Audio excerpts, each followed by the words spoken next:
Atenção, um desfecho horroroso. Aconteceu o pior.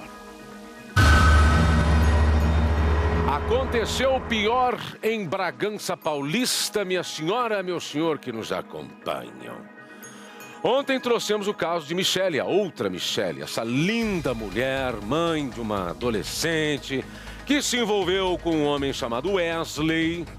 Esse Wesley se separou dela, mandou vários áudios ameaçando. Mais uma vez, ninguém levou a sério o que ela estava falando. A Michele pediu ajuda. Álvaro Noceira 1, 2, 3, 4 vezes, até que a Michele desapareceu. Para vocês terem uma ideia, até a filha do Wesley, que era, portanto, ex-enteada da Michele, que estava desaparecida, mandou um áudio para a filha da Michele dizendo: eu acho que meu pai tem a ver com o sumiço da sua mãe, sabia? Porque meu pai é isso, meu pai é aquilo, eu ouvi os áudios, ele foi um cretino com você, com a sua mãe, ele tá muito violento, ninguém consegue controlar ele.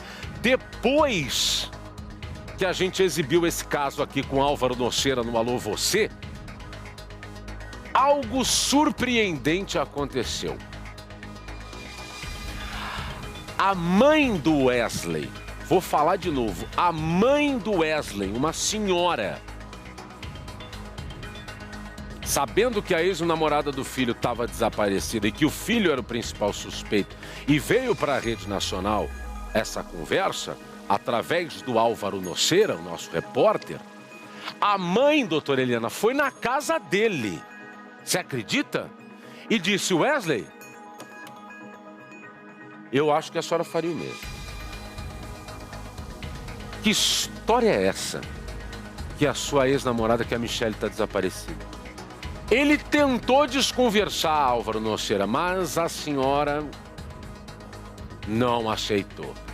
Qual foi a revelação que o Wesley fez para a própria mãe, que foi cobrar dele uma explicação depois de te ver na televisão, Álvaro Noceira, trazendo a informação de que Michele estava desaparecida, havia suspeita dela estar morta e havia suspeita que o responsável pelo desaparecimento era o Wesley, o filho dela. A mãe chamou o filho na chincha, Álvaro Noceira. Essa aí tem meu respeito. E o Wesley disse o que para ela? Boa tarde, alô você.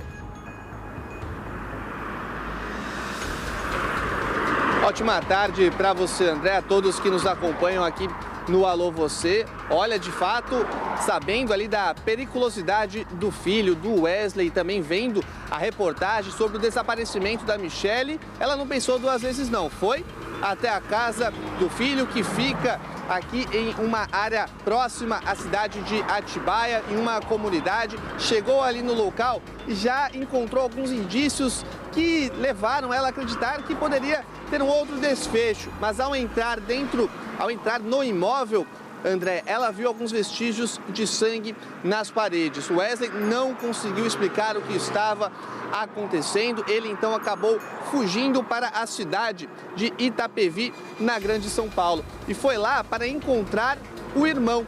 Ele, na noite anterior, havia pedido um Pix para este irmão. Ele disse ali em um áudio que: olha, estou precisando sair daqui da cidade, estou precisando sair, chegar, conversar com você. Ele foi então até a casa desse irmão em outra cidade, na cidade de Itapevi, e lá eles conversaram. Mas a princípio o Wesley não confessou absolutamente nada, mas ele ficava, André, constantemente no telefone, conversando ali com alguém, dizendo ali com medo, com uma voz diferente, e ele também passou então a desconversar.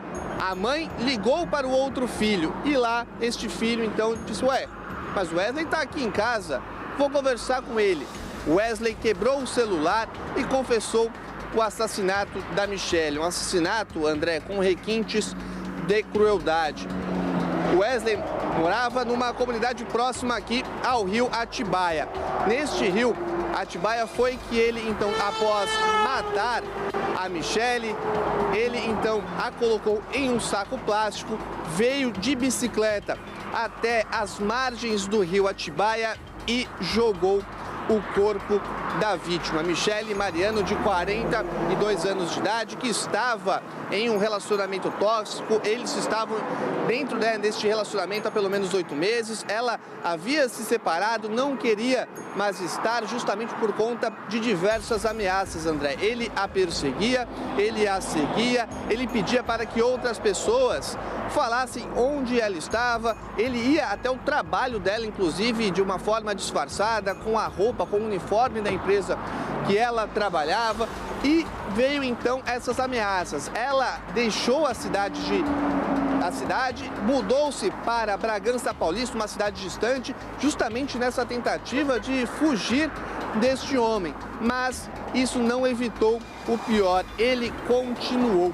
E agora a Polícia Civil, em um trabalho rápido, conseguiu chegar juntamente com a Guarda Civil Municipal da cidade de Itapevi. Eles realizaram a prisão em flagrante do Wesley. Agora ele está neste momento detido aqui no CDP de Piracaia, também no interior do estado de São Paulo, onde vai realizar a audiência de custódia. Essa investigação continua, André, para saber como tudo aconteceu. Será que ela foi atraída até o local? Como será que isso aconteceu? De que maneira ele a enganou? E, claro, para encontrar as armas utilizadas neste crime cruel. Michele, que é mãe de 3 filhas, ela tem uma filha, a mais velha, tem 22 anos de idade, está grávida, inclusive elas já tinham até marcado de ir à maternidade juntas, né, para ela ganhar o bebê, a pequena Eloá, e ela também tem mais outras 2 filhas que são menores de idade.